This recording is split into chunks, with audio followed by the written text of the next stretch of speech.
The year was 2087. Earth had changed a lot. Most people lived in domed cities now, safe from the toxic sky and endless storms. But Eli Carter was not like most people. He lived in the dry lands, far from the big cities, in a broken-down caravan.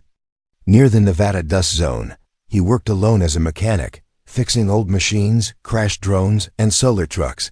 Life was simple, boring, and quiet, just the way Eli liked it. One night, while he was fixing a burnt-out hover engine, the sky suddenly lit up. A strange green flash tore through the clouds, followed by a loud boom. Eli dropped his tools and looked up. Something was falling from the sky. Fast, he grabbed his goggles and flashlight, then jumped onto his old solar bike. The desert wind blew hot against his face as he raced toward the crash site. His heart beat faster with every mile. Something inside him said this was not normal. After 20 minutes, he found it. A huge smoking crater sat in the middle of the desert, but there was no spaceship, no fire, just a single black box, smooth like glass. No buttons, no wires, no cracks. It was the size of a small suitcase, and it glowed softly with a blue light. On the top of the box, words were carved, perfectly clean and clear. "If you open this box, I'll marry you, Queen Zara of Zinther." Eli stared at the box, confused. "What the hell?" he whispered. Was it a joke? Maybe a prank by some deep space marketing company, or a weird alien dating app. He picked it up. It was light, almost weightless, and warm to the touch. As he held it, a soft hum filled the air, almost like a song. Eli didn't know why, but he felt calm, like the box was alive. He took it back to his caravan and placed it on his work table. For hours he tried to scan it, open it, and study it, but nothing worked. No tools could break it. No machines could read it. The box just sat there glowing. That night, Eli couldn't sleep. He kept staring at the box from his bed, wondering what it was, where it came from, and who Queen Zara was. Then he started dreaming. He saw stars, galaxies spinning around him, and then her, a tall woman with silver blue skin, long glowing hair, and eyes like burning suns. She stood in front of him, wearing a crown made of light. She spoke without moving her lips, her voice deep and soft. "Open the box, Eli, before they do." He woke up in a cold sweat, his heart pounding. The box was glowing brighter now, pulsing like a heartbeat. Suddenly, he heard a sound outside, footsteps, but not human ones. They were heavy, slow, and wet. Eli turned off the lights and peeked.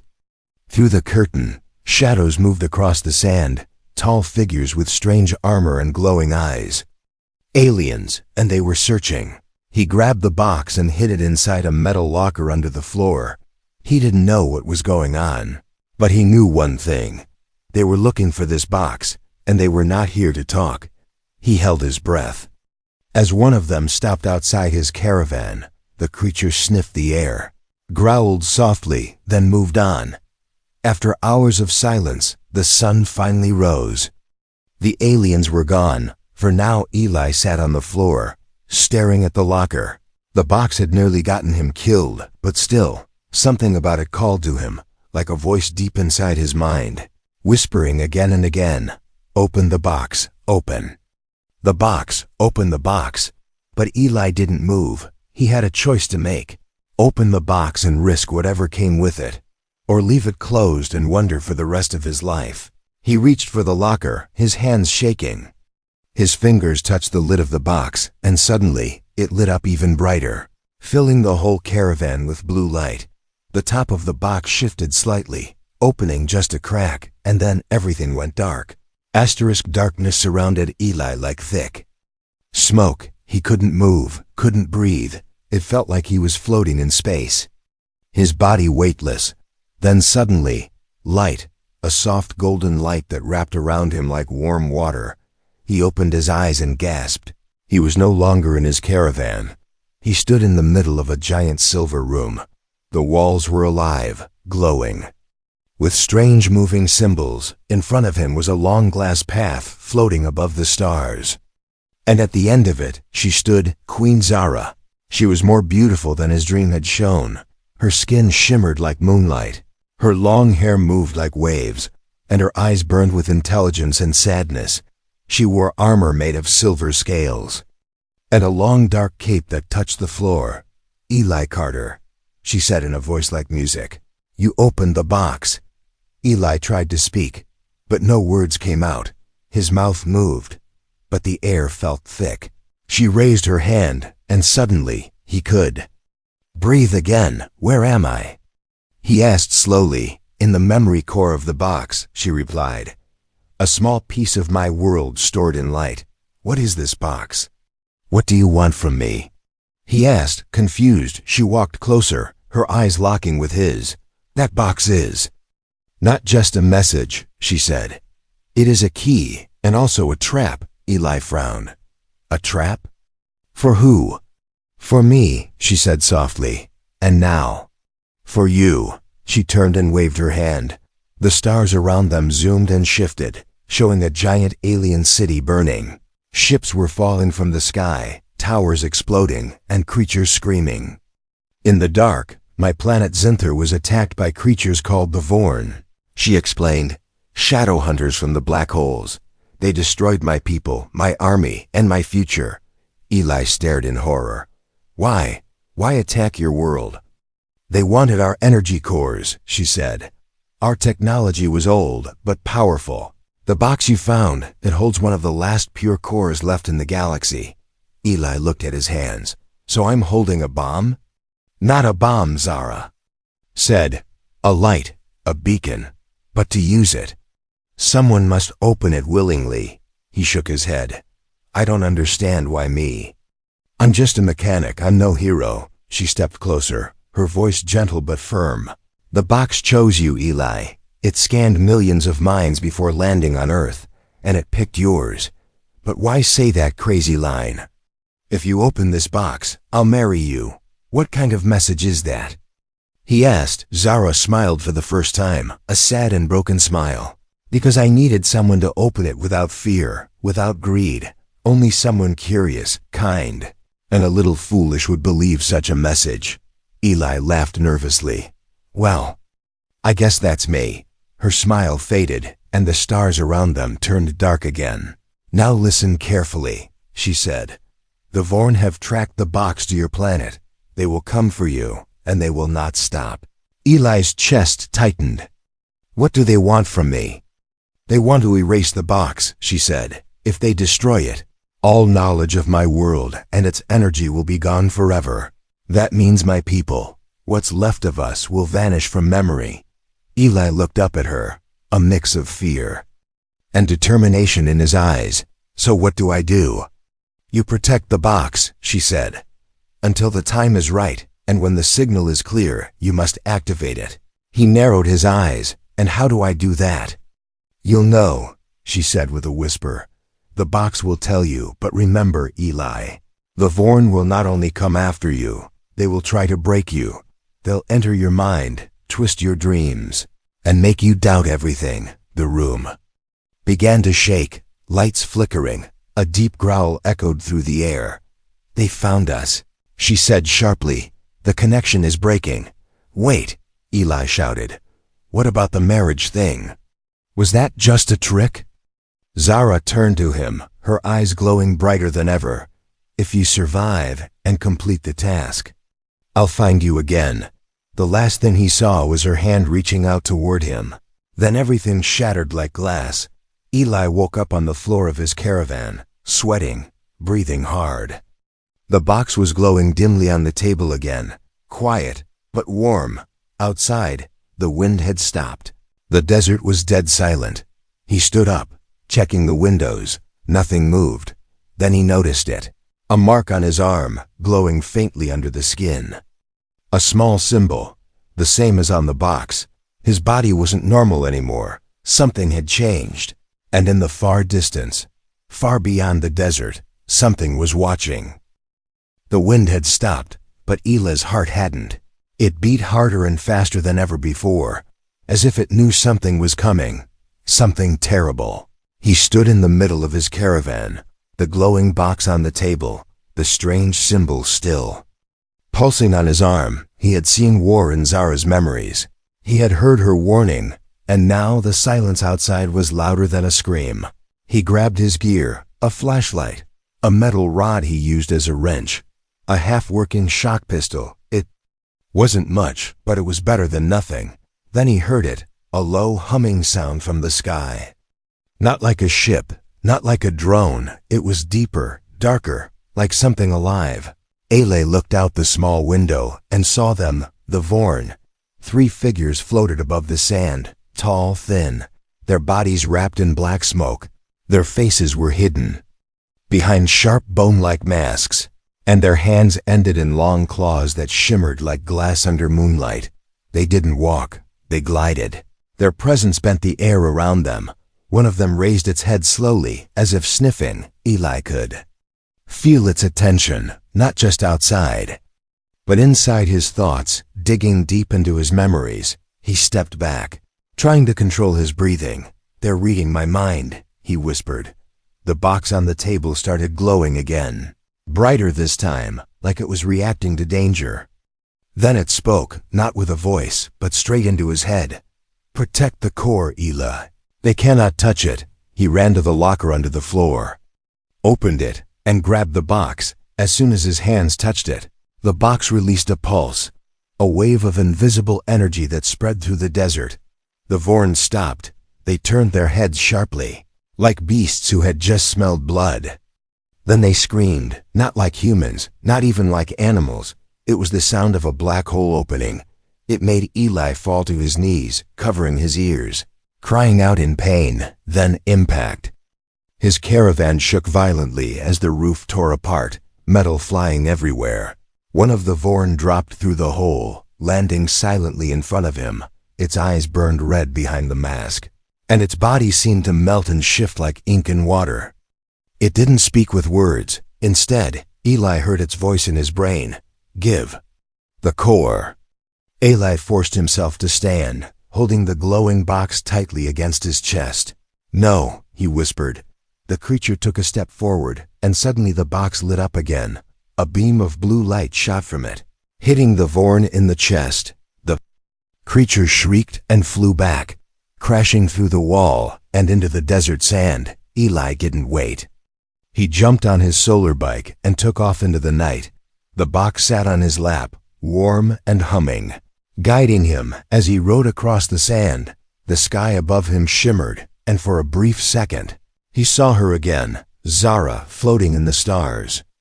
Above, "Run east, Eli," her voice echoed in his head. "There is someone waiting for you." He turned the bike east, heading toward the old canyons, a place where nobody lived anymore. Nothing but rocks, ghosts, and old war ruins behind him. The Vorn flew through the air, faster than sound. They were not machines, not flesh, something in between. Their screams chased him like missiles. His bike hit a rock and flipped.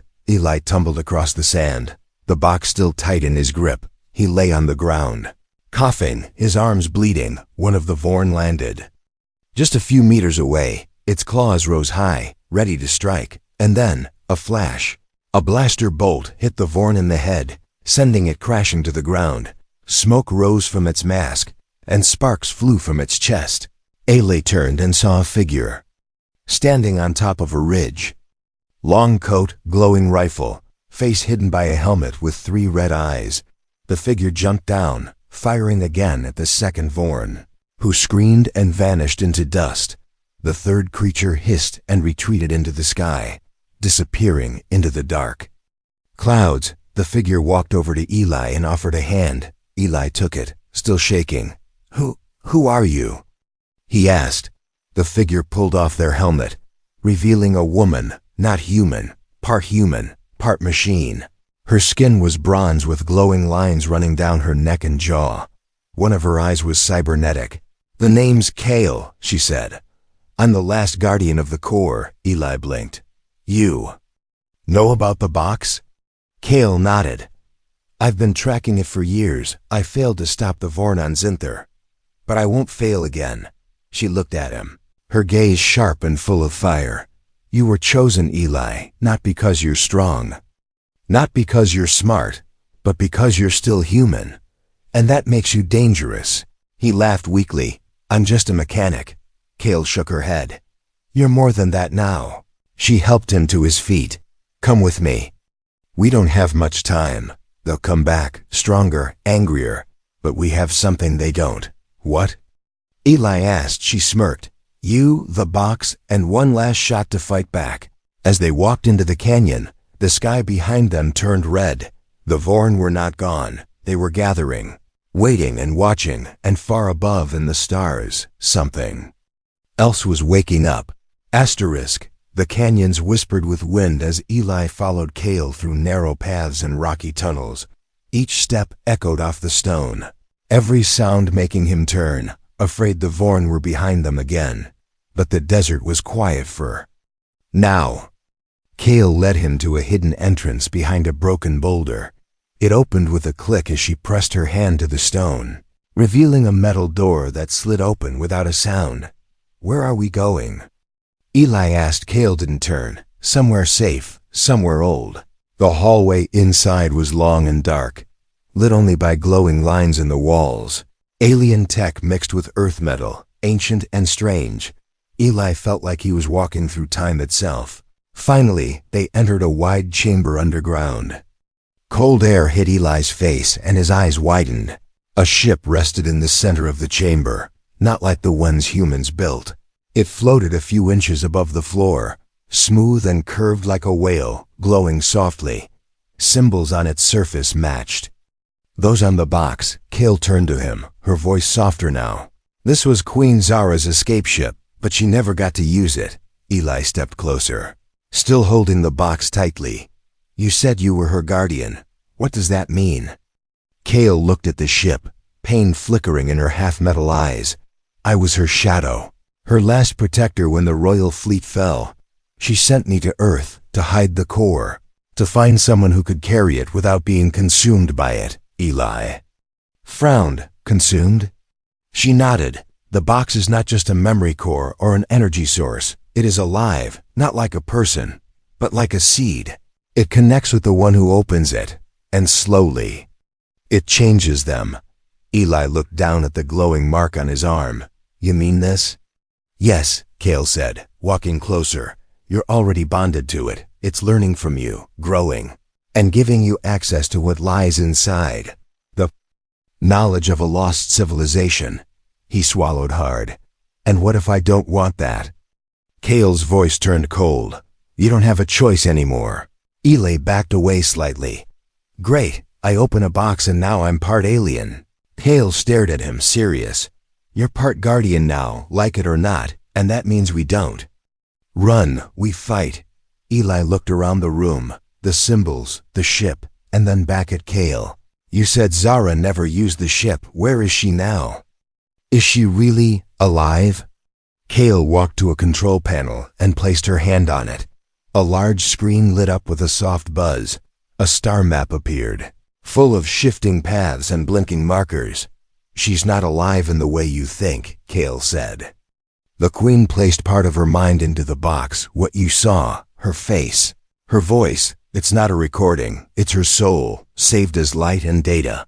Eli felt the weight of that truth. So, she's real, but not whole. She's waiting to be restored, Kale said. But that can only happen if you bring the box to the final core gate, a location only she can guide you to. Eli's eyes locked on the map. And where is this gate? Kale pointed to a small red star flashing in the corner of the screen. Sector 9, the ruins of Varos. But that's deep space, Eli said. I can't even drive a solar truck without it stalling. How do I fly across the stars? Kale smirked. You won't fly it, we will. Before Eli could respond, the box in his hands pulsed again. Brighter this time, symbols began to flow across its surface, rearranging, forming words in English. Warning, a breach has occurred. Kale's face turned pale. No, they found us. A loud rumble shook the chamber, dust falling from the ceiling. Lights flickered as the ship's systems came alive. Get in the ship, Kale shouted. Now! Eli followed her as she ran up a ramp into the ship. Inside, The air was cold and still. The walls shimmered as they passed, sensing the core, in cos, and summered as they passed. Eli's hands. Kale reached the control room and slammed her hand on a panel. Engaging jump mode. Auto escape. Another voice echoed through the ship. Feminine, soft. Zara's voice. Recognized. Guardian Kale and Core Bearer Eli Carter. Emergency protocol unlocked. The walls around them shifted. Seats rose from the floor, and windows opened to reveal the canyon walls outside. A shadow passed overhead. A Vorn ship. Black and spiked, scanning for movement. Eli sat down, holding the box tight. You sure this thing still works? Kale smiled grimly. We're about to find out. Outside, the Vorn ship spotted them. It turned sharply, heading straight for the canyon opening. Energy beams began charging under its wings. Inside the ship, the engines hummed with power, lights. Turning green. Kale gripped the controls, her metal fingers locking in place. Hold on, mechanic, she said. This is going to be fast. The enemy ship fired. A blast of red light tore through the canyon, but missed by inches. Kale's ship lifted, twisted, then exploded forward with a burst of light, leaving a streak through the sky. The Vorn screamed behind them as their prey vanished into the stars, far above Earth. As Kale's ship entered deep space, Eli sat in. Silence, his mind racing. The box rested on his lap, glowing like a sleeping heart. Kale looked over her shoulder, her voice softer now. You wanted to know why she made that message. About marrying you. Eli nodded slowly. Kale turned back. To the stars. Because she hoped the one who opened it would fall in love with her. Or at least believe in her enough to finish what she couldn't. The stars ahead of them began to shift. As the path to the lost world of Varos slowly came into view asterisk, the ship floated in the dark like a silent prayer, drifting through the endless stars. Inside, Eli sat in silence. His eyes locked on the glowing box in his lap. He could feel it breathing. Not with air, but with light. It was alive and waiting. Kale sat across from him, adjusting the ship's course. Her face was calm, but her eyes told another story. Behind the metal and fire, there was fear, not for herself, but for Eli. They had been flying for hours, crossing dead zones, dodging satellites, and avoiding Vorn patrols, but now... The star map showed only one destination, Varos. The ship slowed as it approached the ruined planet. The stars around it flickered strangely, as if they were being bent by something invisible. Time and light twisted near Varos, even the ships. AI paused before entering orbit. Caution, Zara's voice echoed. Gravitational field is unstable. Memory echoes detected. What does that mean? Eli asked. Kale looked through the window at the giant planet below, covered in gray storms and ruined towers. Varos was once a world of minds. The greatest thinkers of Zinther built libraries here, not of books, but of living memories. Eli frowned. Memories? Kale nodded slowly. They stored souls, thoughts, emotions, everything. It was their way of preserving history. But when the Vorn came, those memories were left behind. So what's down there now? Eli asked Kale's voice dropped to a whisper. Ghosts, not real ones, but echoes trapped in time. The ship entered the planet's atmosphere. The clouds rolled around them like torn silk. Below, giant towers leaned at broken angles. Shattered domes sparkled in lightning, and giant statues stood half buried in sand. They landed near the center of the ruins, at a place called the Hall of Remembering. The door opened with a long sigh, and a wave of cold air rushed in. Eli stepped out, the box still in his arms. The moment his boots touched the ground, everything shifted. The wind stopped. The air froze. The world held its breath. Kale stepped beside him, her rifle ready. Stay close and don't listen to voices. She warned, the past here is strong. It can pull you in if you're not careful. They walked through broken halls, where walls shimmered with moving images. Memories played like silent films. Lovers dancing, children laughing, wars starting, kings falling. It was beautiful and terrifying at the same time. The box pulsed, guiding Eli forward, past shadows and mirrors of lives that weren't his. His hands shook, his heart ached. Something inside the planet was calling him, not the box, not Kale, but Zara. They entered the final chamber, a giant room of glass and crystal. In the center, floating above a circular platform, was a mirror of light. It reflected not Eli's face, but Zara's, standing alone in the stars, waiting. "Welcome, Eli Carter," her voice echoed softly. "You've come far, but the path ahead is not straight." Eli stepped closer. "What do I do now?" The box lifted from his hands on its own and floated toward the mirror. Light stretched between them like threads of silk. Symbols danced in the air, glowing bright gold. Zara's image turned serious. "Before the final gate opens, you must remember not just who I am, but who you are." The chamber dimmed, and suddenly, Eli was pulled backward, not in body, but in memory. He stood in his childhood home.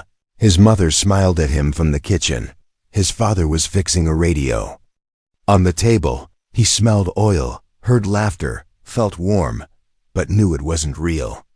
Then the room darkened, his parents vanished, and the world twisted. He saw himself older, alone, surrounded by broken machines, crying quietly in the dark. Then another voice spoke, not Zara's, not Kale's, but his own. "You always run." Eli, from love, from pain, from yourself. He fell to his knees, trying to cover his ears. "Stop it," he cried. "I didn't ask for this," the box responded, glowing even brighter. The light surrounding him, wrapping him in heat and energy. Then, silence. Eli stood back in the crystal chamber, sweating, gasping for breath. His legs trembled, but his hands were steady. Kale rushed to him. "What happened?" Eli looked at her, eyes sharper now, voice calmer. "I remembered not everything, but enough. Zara was right. The box only opens to someone who knows who they are." The mirror in front of them cracked, not with damage, but with purpose, like a wall between worlds breaking slowly. From it, a doorway formed, pure light and sound vibrating in the air. Zara's voice returned, softer this time. "Beyond this gate lies the core forge, the only place where my memory can become whole again." Kale looked at Eli. "Are you ready?" He hesitated, then nodded. "I don't know what's waiting, but I'll finish what I started."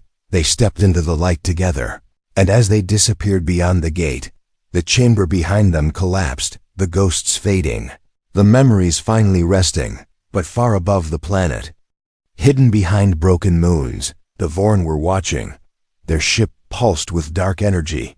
Their leader stepped forward, a being taller than the others, wearing a crown of shadows. "He has entered the forge," it whispered. "Then we must follow and end the last flame of Zinther once and for all." Asterisk light swallowed them, not like fire or electricity, but like a dream. It had no shape, no weight, yet it pressed against Eli's skin like water. He tried to breathe, but there was no air, only the sound of stars humming softly. Then, it ended. Eli stood in a giant chamber, unlike anything he had ever seen. It was not made of metal or stone, but of living light, flowing walls, shifting platforms, and glowing rivers of data flowing like waterfalls through the air. Kale stood beside him, her eyes wide, her voice low. The core forge, untouched for centuries.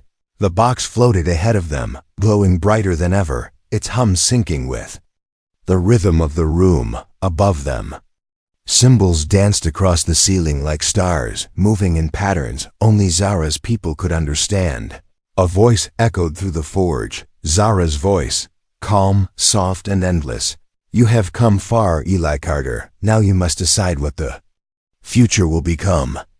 Eli stepped forward as the floor shifted under his feet, forming steps toward a glowing central ring. "What does she mean? Decide what the future will become." Kale answered without looking at him. "The core isn't just her memory. It's a world seed, a final gift from the first minds of Zinther. It can rebuild a planet, restart a race, or wipe it all away." Eli blinked. "Wait, it's..."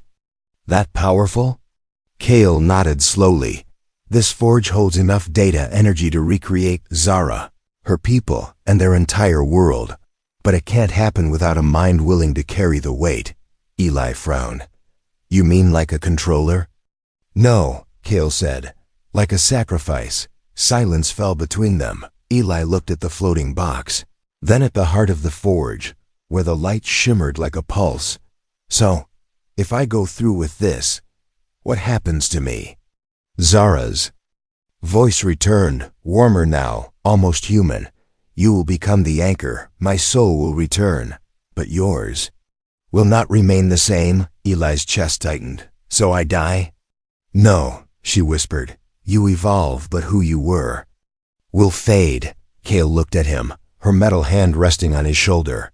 You don't have to do this. There may be other ways. Eli shook his head. You said the Vorn are coming. If they reach this forge, what happens? Kale's eyes turned cold. They'll take the seed, not to rebuild, but to erase, not just Zara's world, but any chance of rebirth. Earth will be next. The room began to flicker. A warning tone echoed through the air. Breach detected, the forges. AI announced. Hostile presence approaching. 3 units, high threat. They found us, Kale whispered, gripping her rifle. Eli stepped toward the forge's core, standing on the final platform. I don't think I was chosen just because I opened a box. Kale raised her weapon and faced the entrance. Why then? Eli looked down at his hand, at the glowing mark on his skin. I was chosen because I have nothing left to lose. And someone has to care enough to save what's already gone. The door exploded open, and the Vorn entered, faster and darker than ever, led by the tallest one, the one with the crown of shadows. Its voice was cold, like stone breaking in space. Step away from the seed, human, or be erased. Kale opened fire. Blasts of light cutting through the air. 2 Vorn flew back, but the crowned one kept walking, its body unharmed. Eli closed his eyes, held the box tight, and whispered, I'm ready. The box unfolded in his hands like a flower, and light wrapped around his body, lifting him into the air. Symbols spinning around him. His memories began to rise, his parents, the desert, the lonely nights, the quiet laughter, and Zara's voice in the dark. He wasn't letting go. He was becoming something new. The crowned Vorn rushed forward, claws reaching, but Kale threw herself in front, taking the blow. Her body hit the ground, sparking, bleeding, but she smiled through the pain. Finish it. The forge pulsed once, then again, and then exploded with light. The Vorn screamed, their forms melting in the brilliance. Shadows ripped apart by truth. The chamber shook, the walls cracking as the forge began its final process. Eli floated higher, no longer speaking, no longer breathing like a man. The light wrapped around his soul. His voice became part of the air. Zinther. Return. Zara's form appeared, rising from the core, her eyes glowing brighter than the stars. Her voice echoed across the galaxy.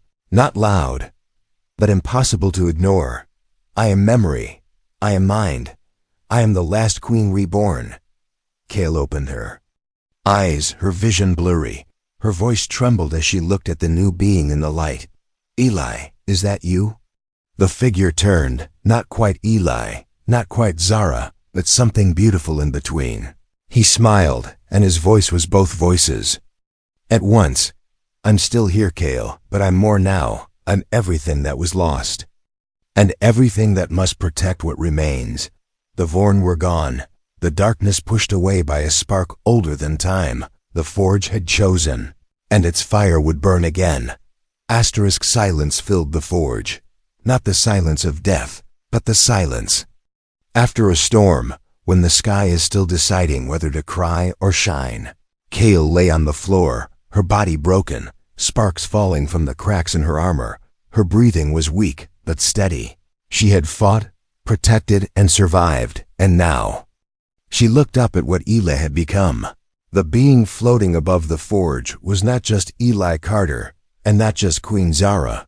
It was something new, something ancient and young at the same time, a fusion of memory and humanity, soul and code, purpose and heart. Its voice echoed, not through the ears, but through the chest. The Vorn are gone, the forge is safe, but the question remains. What now? Kale coughed and sat up slowly. You have the seed, you can rebuild her world. Bring back Zinther, make everything whole again. The being hovered in silence, the box no longer separate, now a part of its chest, glowing like a heartbeat. Yes, it said, but to bring back the past means freezing the present and Earth. Earth is still dying, Kale frowned, so what will you do?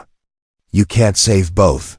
The forge shimmered around them, projections of stars and worlds glowing like fireflies, showing ruined cities, polluted skies, floating skeletons of forgotten ships, one world dying, one long gone. A choice then, from the light. A new voice echoed, soft, young, uncertain. It was Eli. His voice separate from Zara for a moment. I don't want to bring back something that already died, he said. I want to stop something else from dying next. Zara's presence shimmered inside him, silent. Listening, Kale stood, her knees shaking. Then what do we do? The hybrid being slowly descended. Its glowing feet touched the ground for the first time since transformation. It raised its hand and opened a portal in the air, not of space, but of memory. A seed of light floated within it. Not a weapon, not a machine, not a ghost, a choice. I will not rebuild Zinther, the voice said. I will give Earth a second chance. Kale stepped back in awe. You'll use it on them, on humans? Yes, Eli whispered through the light, but not by ruling them, not by replacing them. I'll guide them, like Zara guided me, quietly, patiently. Kale's eyes softened. And what about you? The hybrid being smiled. I'll disappear. Kale's heart dropped. What? Zara's voice returned, gentle, almost loving. Eli's body cannot hold me forever. If we give the seed to Earth, it must burn through him to plant it. Kale.